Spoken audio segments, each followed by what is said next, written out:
and it can grow into a beautiful.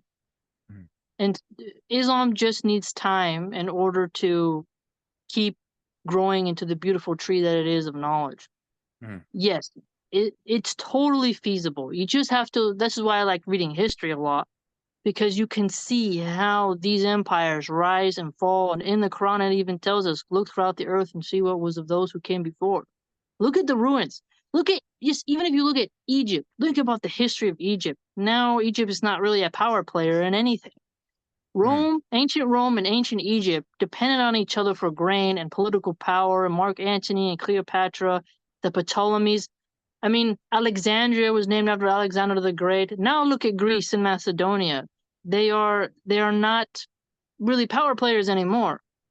So all it takes is time. And America already rejects the founding fathers. I've made over 100 videos of the Federalist Papers, which deals with the founding document type of essays of Alexander Hamilton and John Jay. I've read a lot of works about Thomas Jefferson and Benjamin Franklin, and I even have a book right here of The Art of Power, which is the biography.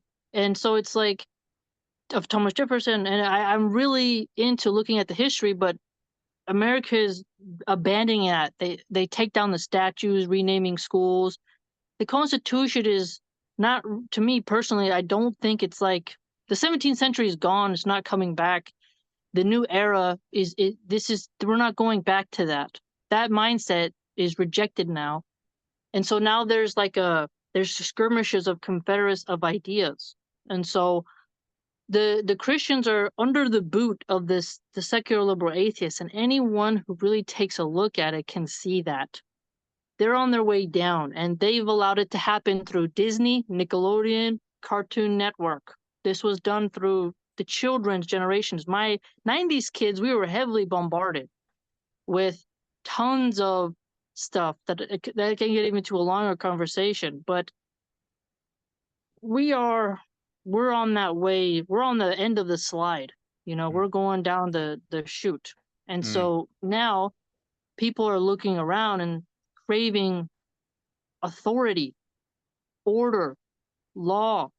mm, We had the time of the do drugs and do orgies from the 60s, 70s, and 80s, and 90s, and 2000s to now. It's been over 50 years mm. where we tried the liberal way. Be free, free love, use all the drugs you want, party, party. It's not working anymore. It's not working.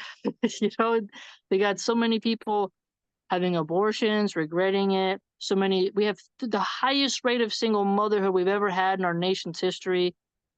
I mean, the politicians using tax dollars how they're not supposed to. So the atheists mixed with the occultists have shown us you're not right to be our leaders. Mm. Okay, you can't. You ran California. California voted unanimously for Ronald Reagan. Now look who they vote for, and look how much crime we have.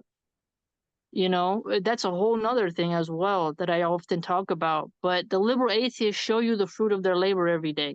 New York City and California, they're showing you. And so we need law and order, and a lot of women are craving that because, see, this is how Islam will come over America, because people will want to be traditional again. Women are like, I have to go how many hours to work? I have to work while pregnant. Are you telling me I can be a third wife and be able to be a kept woman, and I don't have to go take on $60,000 of debt and then go to a job I hate every day? You're telling me like it's possible to break free from music and to not use intoxicants? What are you saying? Like, they just have to hear the ideas. That's why they have to really ramp up the anti-Islamic rhetoric, because Islam will destroy a lot of businesses in America of gambling, the sex industry. Drugs are very profitable with the cartels and the American gangs. So much money, so much money. So if you have us Muslims are told to not use intoxicants, alcohol industry gone.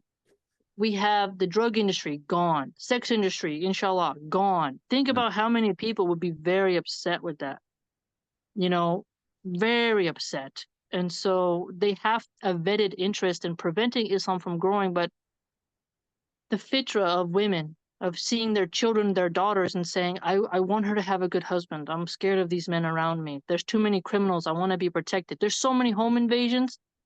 You know, women are craving strong men, not thuggery. They want honorable, strong men. Islam provides that because it tells men they are the caretakers of women. Whereas in an atheist world, you're equal. So equal rights, equal lefts. That's what they say. I don't know if you've heard that phrase, but equal rights, equal lefts means, hey, feminists killed chivalry. You're being attacked by a homeless vagabond. You voted to legalize some of those drugs. Have fun. All right, we don't have to help you. You're no gender roles anymore. Why have to help you? Why? Why? There's so much you could say about it. Mm. But I definitely think America can become Islamic because just look how far America has changed from the 17th century. There's no more tribes. I'm part Cherokee. They're gone. They're very few left. Very few left, and they're all mixed. All most of them are all mixed race now. And so that demographic, that pagan lifestyle, those shamans, they're gone. They're not the majority. They wouldn't be able to have enough kids to take their land back. Even if you gathered all the tribes, that era is done. I remember reading a book and it had a writing of one of the tribal chiefs, and he said the dawn is done for the red man. And if you just look at the cycles of empires that Allah subhanahu wa ta'ala allows to flourish, they turn away from his teachings, you're gone. You know? Okay, this empire is not obeying me, you have your time, you're gone. You know, you rise and fall. He can replace anyone he wants. He does as he wills. And America has a statue of the Statue of Liberty, and there's a lot of occultic meaning behind her. And if you just think of the idolatry that kind of like America has and the musicians and the occultism, it's right in your face. And I've written a lot about it, and they're not hiding it anymore. When the Christians ruled, occultists kind of had to hide more. They had to have their little meetings, and social media wasn't around then. They had to have their secret handshakes and whatnot. Now, you know, it's just more open and you don't have to hide it. And people can see that and they're becoming scared because they're like, this is kind of weird, man. Like all the drugs, all the abortion. I mean, California legalized loitering for sex, prostitution. So that means a police officer cannot question you why you're dressed like that on the corner. They don't have that. They did that in Oakland, and then the hookers were walking around in community neighborhoods, and women were pushing strollers while all these workers were on the street, and they're saying, "Why is this allowed to happen?" And liberals saying, "This is sexual liberation. How dare you shame them? How dare you?" And it's like, this is a community. My kids are seeing this, and so people will want religion. People will want a theocracy because they keep pushing the boundaries. Push, push, push, push, push. I've seen the books in schools that they read to kids. My kid was read one of those books that's very vulgar of the TV crowd, and they did it without my consent. So I see what they're doing, and then when you complain, they isolate you and they make your life hard in the public school system for your kid. And so you'll see more people wanting to have Islamic schools, have a parallel society. You'll see more people turning to the Amish lifestyle. You know, they want to say, "Hey, this is kind of scary, man. This is strange." Even Islamic banking without the interest. Interest is destroying so many people. People are like, "Wait a minute, there's another system, that a banking system where you don't have that?" Yes, Islamic banking. Like some people didn't even know that was a thing. I'm telling you, it's only a matter of time. I'm very positive. I'm very hopeful. That's why I keep making content and keep trying to do my best to do my part. And the history of American Muslim, American Muslim history is being written right now. We are in the precipice. You know, we are the tip of the spear. I'm not sure how it is for Canada or other countries, but what I do know is that there's definitely going to be an awakening. And we are going to be the inheritors, I believe, of America. We're going to be inheriting it. And we have to just keep having hope. I really am so hopeful. I love talking about Islam and how it's leading by example. Well, like I try to show people you can be a nerd and be a stay-home wife and let go of the careerism and be a good Muslima and how peaceful and wonderful it is and challenges that come by. I try to lead by example and then talk about my strategies and to help motivate women to choose that. Because there's so many women right now taking pills, they're miserable drinking a cocktail, they're tired of swiping on Tinder, and they're like, I really just want a family and to be home. I don't want to do this anymore. And then they see the spirituality of Islam. They just need someone from their own culture to show them the way out. Because if it's just someone from another country that isn't similar to you, you think, ah, it's just, I can't do it. That's their culture. But Yeah, if you see your own fellows do it, they're like, wait a minute, you did it?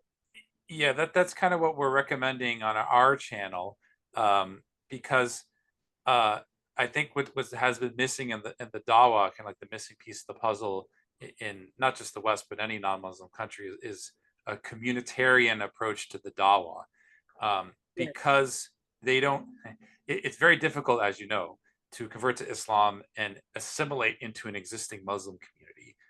Very few converts can pull that off, and there's this image in the West that Muslim cultures are only it's only applicable to countries that are already majority Muslim. So when they think of Muslim culture, quote unquote, they think of Arab culture, they think of Somali culture, they think of Pakistani culture. But Islam should, in theory, be applicable to any culture. So what we did for the iftar, for one of the iftars we did in our own community, is that every Monday we'd have an iftar for the converts. We have our own convert organization, and we bring in a cuisine that's from one of the converts, and we make it That's all awesome. halal. And we actually, the first iftar we had was a Jamaican iftar, and it was all Jamaican food, and it was Awesome. all halal, to show that, again, some of the poor Muslims didn't get it, like, what's the point? But to us, it means a lot, because we had a couple of Jamaican brothers who converted to Islam, and I think that's what it's kind of missing, and especially in Europe, because, like, what's happening is that, paradoxically, the more that they hate on Islam, the more it becomes increasingly impossible to collectivize as European descendant converts, and then they end up marrying into a Muslim family or assimilating into a Muslim community. So that the more they hate on Islam, it's actually decreasing their total fertility rate.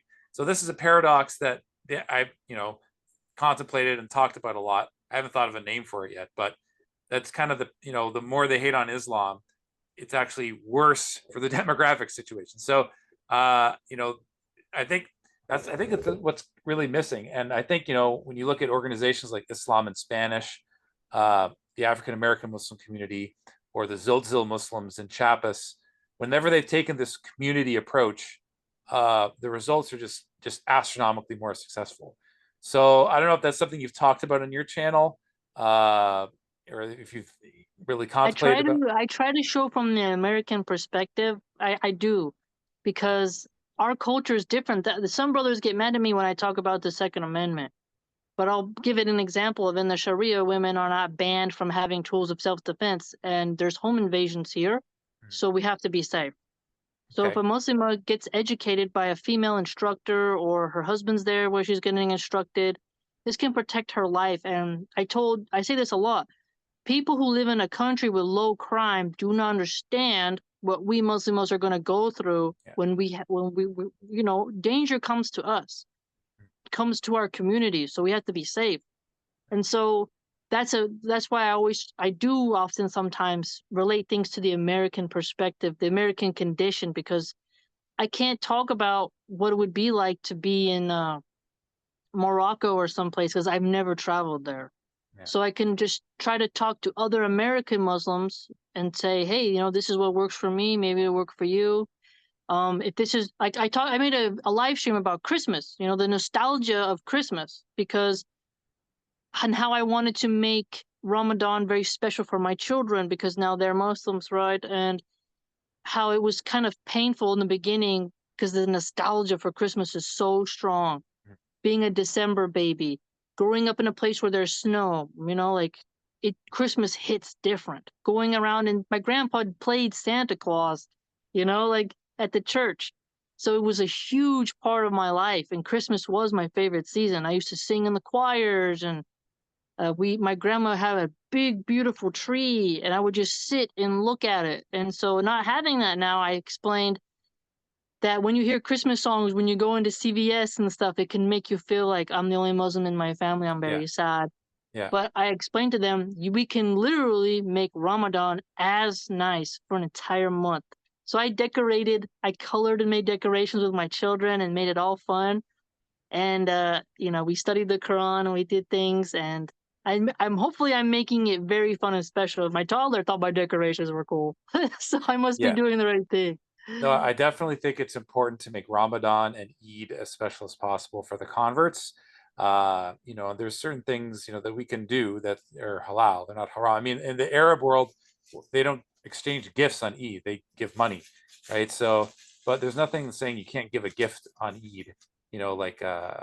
So I mean, like I think in the West it's different. And when you look at our African American brothers, they've kind of incorporated that, which I think is a great template. Um, so yeah, so I do think that's important. I think a lot of converts, when they hear this kind of idea, they're just like, yeah, it does make a lot of sense. Sometimes the knee-jerk reaction is that, oh, you're dividing the Muslim community, but I don't think this is the case. I think we are one ummah, but Exactly. we're not one community, though. I mean, we have different, uh, you know, one of the signs of, let's insert a room, among his signs is the creation of the heavens and the earth, and the differences between your languages and colors. So, Exactly. why would you want to eliminate that? Exactly. It gets into a whole discussion about urf and kafa, which I've spoken at length as well. But I, I want to get more into, like, some of the other things that you talk about on your channel as well. I mean, do you talk about, like, kind of like, what are the other, what are the so just to let you know, Milahan, I'm really sorry about this, but when I came back from Maghrib, I realized that something went wrong with the live stream. So I'm recording it now. So this is actually not being recorded live, but I will upload it to the channel. We Okay. did, Probably unfortunately. some trolls flagged it or something. Yeah, no, I think it was on my end. I don't know what I did wrong, but uh, in any case, unfortunately, the first 15 minutes didn't record.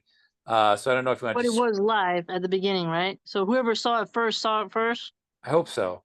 I hope so. Yeah. But if not, I mean, we can just scrap it. I do apologize, unless you wanted to give your conversion story again. But I Yeah, don't want to repeat the same story. It's up to you. Um, we can keep going, and we can always yeah. do part two, part three. I don't Yes. mind. So what about, I guess, like, I'm trying to think. Is there anything that we missed? I know you talk a lot about philosophy on your channel. Is there any philosopher that you like the most? That you can relate to the most? In terms of, like, being a Muslim woman or just being a Muslim. Um, Yes, Marcus Aurelius, because of his stoicism. When I okay. was giving birth to my first child, I had the doula read Marcus Aurelius's text. So that's how much of a philosophy nerd I am. Okay. Yeah, Okay. so I really do enjoy him because I grew up in a place where there's violence. I can be impulsive towards reacting violently towards someone who comes towards me. It's a survival instinct when you grow up in a place where you only have seconds before someone can really put some damage on you, male or female. They don't have any distinction. There's no chivalry there growing up. And I had to react quickly in order to survive. So anger comes to me, and then I think about striking out and defending myself. Now I know how to have a thicker skin and kind of just go like shrug and just keep it moving. That's where Habib really came in because I was like, oh, I don't have to react every time. So with Marcus Aurelius, I would say, his meditations book that definitely helped me a lot. I read his book a lot when I was 18, 19 years old. I would sit by the pool and I would read his book, and yeah, that's my favorite one. Nice. Nice. Yeah. To be honest, I was the complete opposite extreme, Milahan. I was a total Yes, the very definition of a soy boy. Before all throughout high school and right up until I converted to Islam. So it's been a long journey. I had absolutely no job skills, no martial arts training, no way to defend myself. Uh, so it's been a slow Oh, go. But I think that's I don't. Canadian culture, though, right? There's like Well, yeah, my George grandpa Saint. was actually not my real grandpa. I call my grandpa, he's my step grandpa. He raised me. He was from Canada, from Saskatchewan. Yeah, Saskatchewan. Saskatchewan. Yeah. Yeah, yeah. And his last name. Oh, I shouldn't. What am I doing? But his last name is very German Canadian kind of ish. And he is a hard working man. Like he looks like Santa Claus. Like his generation that were out kind of in the homesteading kind of mindset, Canadian men are tough because you got the mooses and the snow. Yeah, It's pretty rough out there. it is. But Canada is more notorious, I'd argue, for liberalism, Unfortunately. from what Yeah. I've seen. Yeah. Yeah. So I'm not Um, surprised that you say that because it's like someone coming from San Francisco. You know what I mean? yeah. I mean, Canadians are known for working very hard. Yeah, definitely working hard. I mean, I think But I was very very. polite. I'm being Because they're very polite people. They say, "Yeah, eh? Yeah, eh? How you doing, eh?"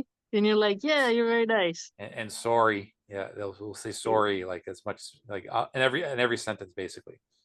Yeah, Um, yeah. So yeah, me like philosophy. I think I've read a little bit of philosophy. Um, I do know that Goethe converted to Islam. I don't. You probably knew of that. Like he's expressed that in his writings. Nietzsche had some good things to say about Islam, although he didn't really have time to study it. Um, yeah. Before like syphilis took over his brain, right? yeah, yeah. He So went out hard. he did He's a win it. good lesson for us Muslims. Don't sleep with lewd women, man. There ain't I no actually, medicine for syphilis. yeah, I did not know that. Yeah, But he syphilis. If you want to have some fun, look at what it does to the human skull. Like it really deteriorates your mental faculties. It's wow, brutal, absolutely brutal way to go for men. Well, women too, but there's no cure for it today either. So you kind of go slowly insane. And so his later writings were getting kind of edgy, and his sister kind of took over his writings and stuff. But he went out really brutal, kind of like Beethoven, because Beethoven used to go. He's not a philosopher; he's a musician, but he used to go in these hot tub springs where there was a lot of lead, and then he got lead poisoning slowly over time, which eroded his mind. wow, So, did not know that. uh, yeah, so his music, it's kind of a little bit more chaotic, I'd argue, because of their mental deterioration, which makes it interesting, it makes it kind of weird. But Nietzsche, he's a pretty sassy guy, He's very witty, kind of on the nose, mocks Christianity a lot, but he's very on the nose. You're just like, ooh, ooh, you know? Yes, I the one blurb that we have from Islam for Europeans on our website talks about he talks about how the Catholic Church basically used and abused German soldiers and everything, and basically used them as their slaves, and basically wanted what he desired basically was peace with the Muslim world. A lot of people don't realize that. Because he was totally against the Crusades. He thought that it brought nothing but bloodshed. Um, so yeah, very very interesting man. Um, but just trying to think if there's any other thing we missed, kind of like things that you like to talk about on your channel, Milahan, or things that you want to ask me. I don't know if you have any particular questions for me, or what Islam for Europeans is about, or I um, watched your interview with Abraham Education a while ago, and I saw you give your talk there about basically what we just mentioned, where converts of different nations can find kind of solace with each other. I don't see anything wrong with that because there's people kind of go into their little groups, like Somalians, Pakistanis, people from India. We are all one, but I definitely have a lot more in common. When you only have Islam in common, it can feel like there's a huge gap because you yeah, have different struggles. You have the human struggle, you have the Islamic struggle, but the cultural struggle, man. if someone grew up in China, they're gonna have a different experience than someone here in the Bay Area when it comes to what we face in temptation. So if I had a close female Muslima who is similar in background, that would be pretty cool. But I don't have that. You know, I don't really have another uh, Italian slash Cherokee who's Yeah. married with who has Latino children. You see what I mean? It's I don't have that, but I would get along well with Mexicans because that's the culture I'm around the most. So if someone wants if there was a Mexican sister and she converts and you have a lot common in culture. Like, do you remember the old cowboy movies where there's a lot of Mexicans and tribal peoples in those films?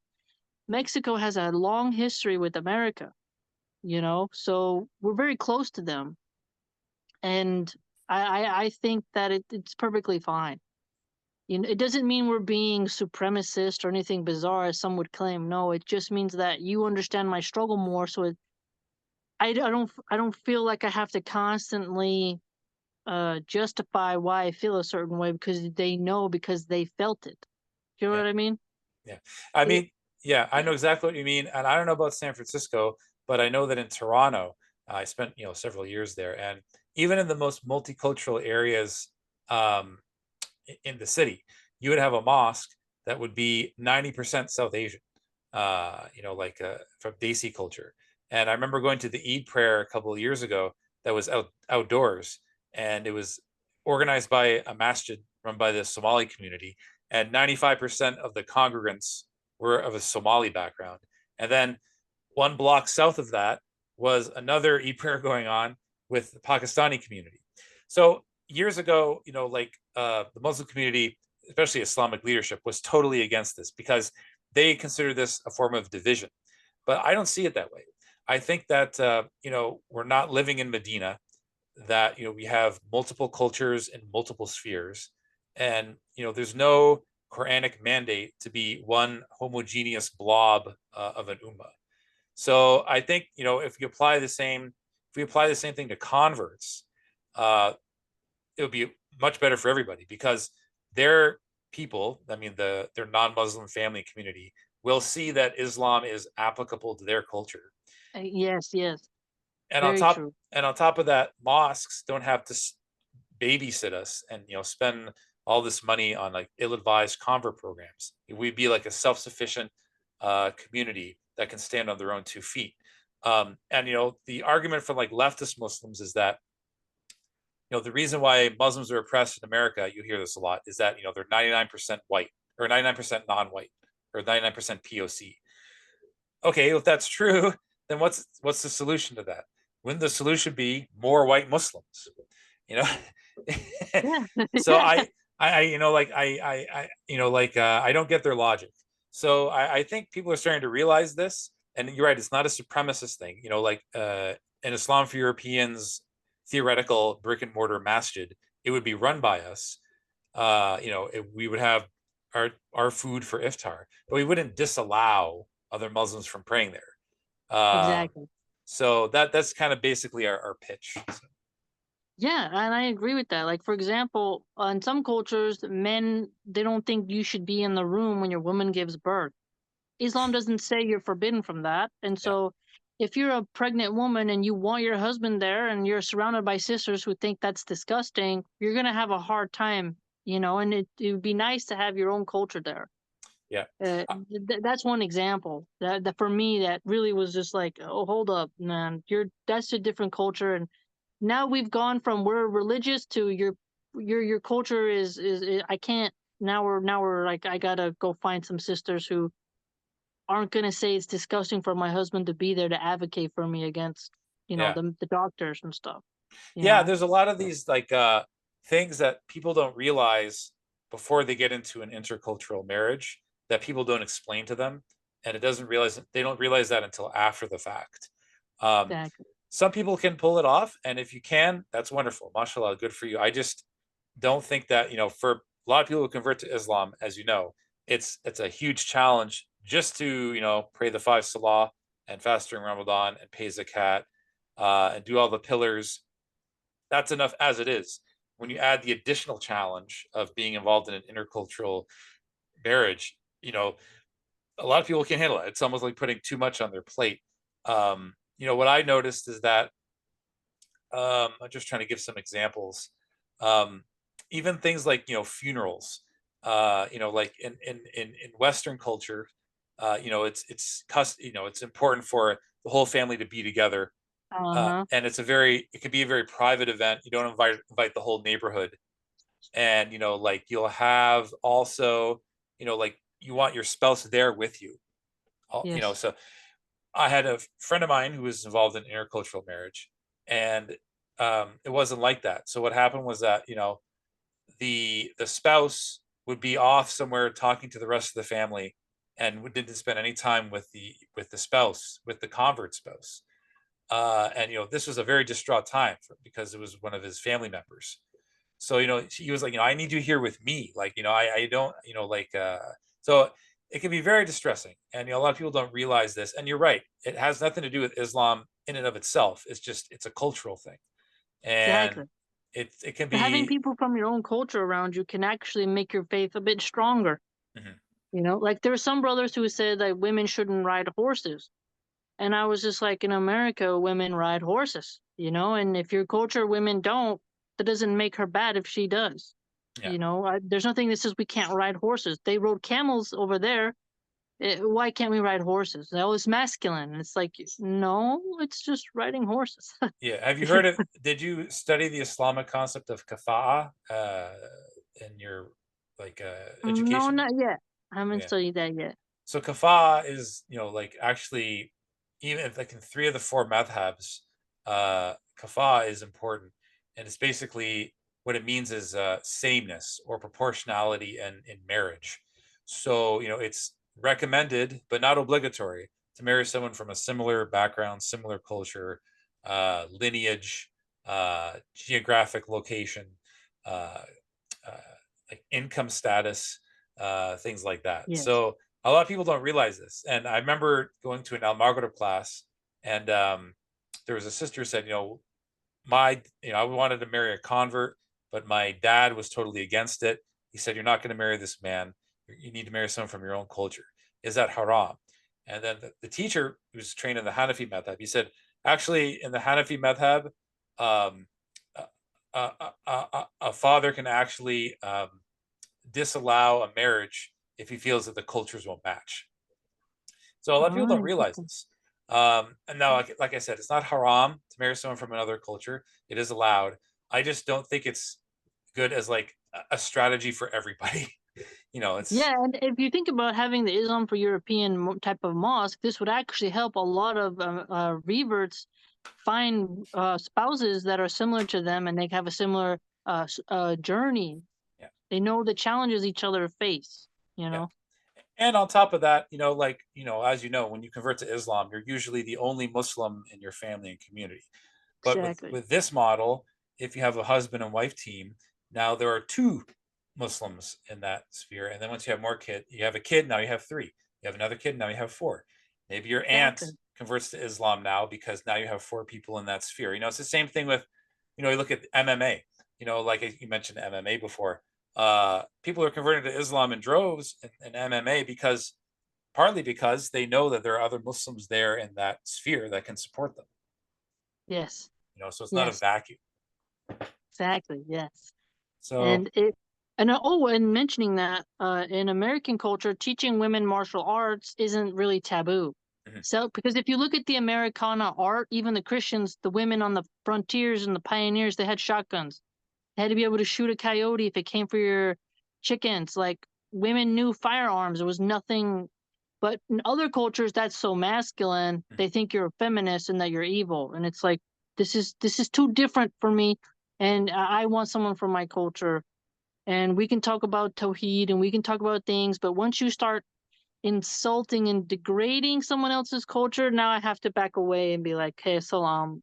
So I do think it matters to have some cultural niches for people who are especially new to Islam so they don't feel like the odd duckling.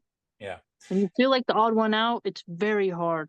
yeah, and you know what? There may be a good reason why, a culture does things a certain way that we don't Yeah, realize. And one thing that's important, I think, is as converts, not to look down on the things that they do in their culture.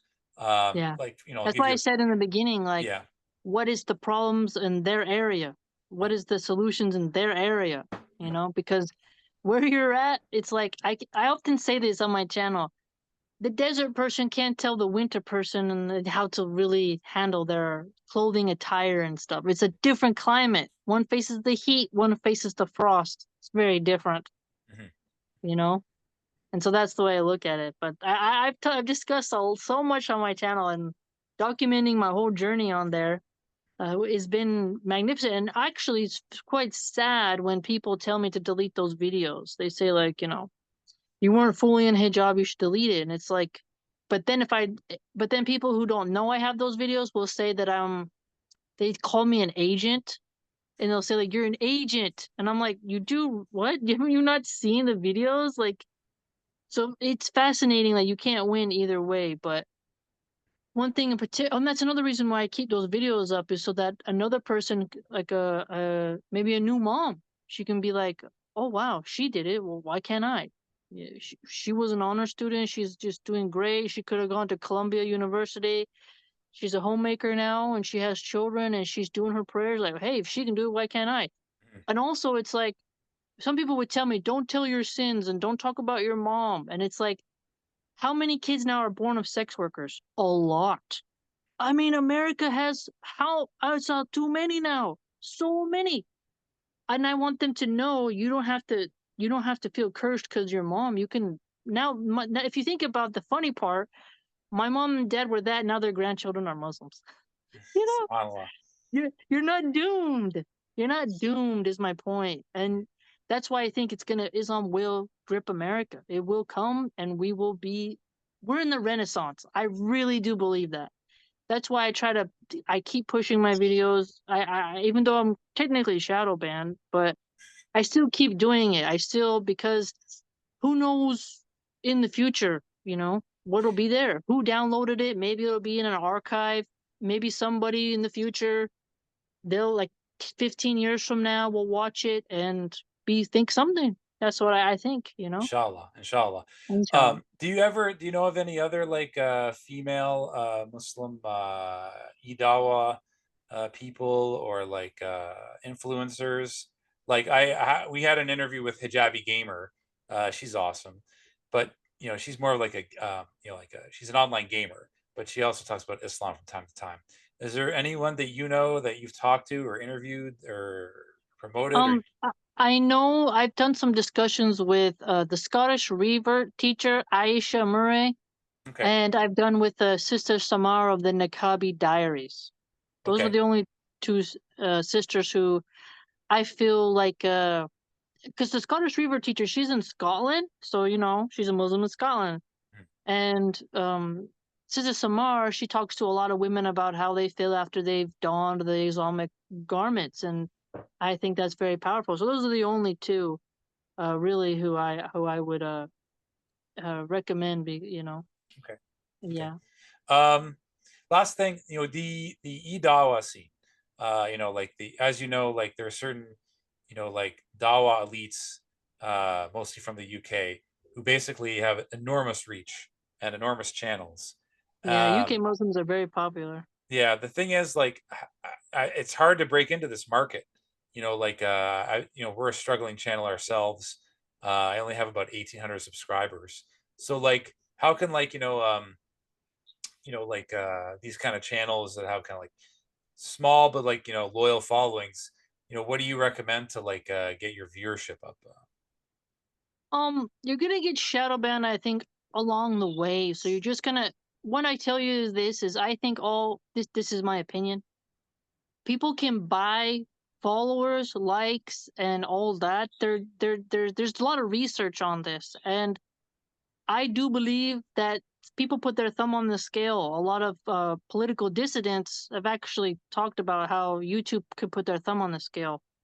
And I would tell you just to keep going and don't even think about the analytics, because how many of them are crypto bots? How many of them are haters? I have hives of people on Reddit who will say I'm a Jew, I'm an agent.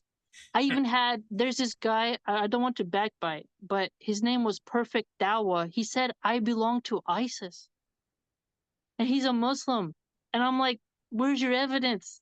I have parrots and a toddler and a child and I bake. Like where's your evidence that I'm part of this organization? It's messed But up. what are you talking about? So you have to get used to people trying to destroy you. So if you want to grow, you just have to keep being authentic. I had people who in the past would talk to me and then they would put the video up, take it down for some reason, and then people would download it, and I've seen people re-edit clips and like take me out of context entirely and then say I was saying something when I wasn't.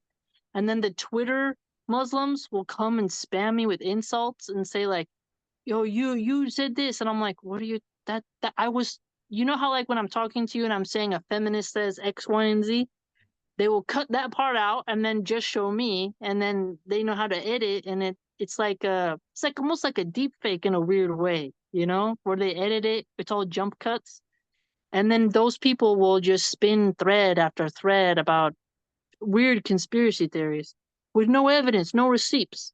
Mm. But you have to just keep going. You have to keep going, and the more you go up, the more people will viscerally hate you. I've had people hate me for things I didn't even really understand. I had people call me a Hawarij, and I'm like, I'm just barely learning what that is, and I don't have any videos talking about other nations' political stuff. I mostly talk about American politics, so where's your evidence? I had someone call me an Ihwani. I'm like, I don't even know what that is. I don't know what you're talking about. Yeah, the whole when I converted in 2003, the whole Salafi Maturidi divide, was the Salafis basically ran every masjid. Like all the materials and everything. And like it was like it was still like it was a big divide. I think that divide has really closed up a lot. It's Yeah, still because I'm there. still learning, about all those different sects, and it's just if you want to keep growing, just keep being authentic and just be careful who you trust. Mhm. Because Mhm. I've had people who I helped them grow. I won't say them, but I helped them, and then when I started getting shadow banned, I was like, hey, can we do another episode? I want to talk about this female issue. I want to talk about cooking and stuff, and they're like, oh no, no, we don't work with sisters anymore. Hmm. And I was like, yeah, but I helped you grow and I was there for you. And one of your episodes got over 16,000 views in like 2 hours. Like, what? And then all of a sudden they're boycotts. You got to get used to boycotts, to my point. Yeah. People will boycott you for things you didn't even know was possible. I don't even, sometimes you're like, I'm boycott for what? And they're like, oh yeah, we'll have a boycott on you. And like takfiring. I've had so many people takfir me. You're out of the fold of Islam. And I'm like, I'm just what? So you Yeah. just have to keep going. That's all Yeah. I'd say. That's great advice, Milahan. So, Don't lose hope. And a lot of them are also bots. Like how many people will have a sock account and they will leave me 10 comments of an insult and then they like their own comment and then 3 hours later there's a new account and you're like, you got to know that there's some people who they got something weird agenda and they want to get their anger out on you and they mhm. want you to quit or but just be prepared for shadow bans, for bot attacks, hive attacks, boycotts, and know that it's not really you. You just have to keep it moving. That's what I'd say. That's great Because advice. I've This. had live streams where the view count will be 1,000, then it goes down to 100, then it goes down to five, and then goes back up to 300, and I'm like, YouTube playing around, man. Just do some research on that. And Wow. you'll start to see people who come with receipts, like actual computer engineers. And then you're like, oh, okay. That's why if you notice on my Instagram, um, I took away likes on posts. Like, when you go on your own personal Instagram, I take away the likes. And when I post, I take away the likes because the analytics is like a form of validation for some people and they become depressed. Like, oh, if I don't have this, I don't succeed. Hmm. And for me, it's like, I know that people buy bots. Like I'll have a page that follows me got 0 posts, 2,000 followers. How's that possible? It's not. And I'm like, what's going on, Instagram? Like, what's happening? And the crypto bots, if you ever watch them, they have a comment, they'll have 43 replies to that comment, and they're all crypto bots. So they had the technology to create a false paradigm. And a good example of someone who's shadow banned is, I don't agree with this guy on everything he says, but his name is Robbie Starbuck. He has a bunch of followers, but in his live streams he'll have like 2 people. How's that Yeah. make sense? Yeah. Over 100,000 followers, 2 live people in the live chat? Not Yeah. possible. I was trolled by a lady named Claire Caw. Do you know who she is? Uh-uh. So she is from the UK. She's of Thai Uh-huh. descent, and what she's preaching is secular Quranism. Have you ever Oh heard of that no. before? So Is that people who just they reject hadith? yes, it's like but she's not even a Muslim. She considers it like a political movement, and Oh no. her following is very small. And she used to like have me on, and then like she started calling me like a loser, and like a femboy, and like a soy Oh boy, no. and I had to cut her off, like like Wow. it was, yeah. So um yeah, I don't associate with her. I'm glad she's not like following me anymore. But yeah, you get people like this who are kind of like, you don't know if they're like an agent. Like she lived in London, but she had all the time in the world just to like spend all day on her channel. And just like, how is she making money? Yeah. So it's you get some weird characters, when you're an Dawa Islamic influencer. So Yeah. So just um keep going is my advice. Keep yes. going and keep being authentic. Don't sell out. It's easy to sell out. Don't do it. Don't be a promo code person. Like, Yes. for promo code buy this, blah, blah, blah, and it's just your full first 10 minutes is all promo codes. Don't be Okay. that. Don't do it. Yeah. Don't do it.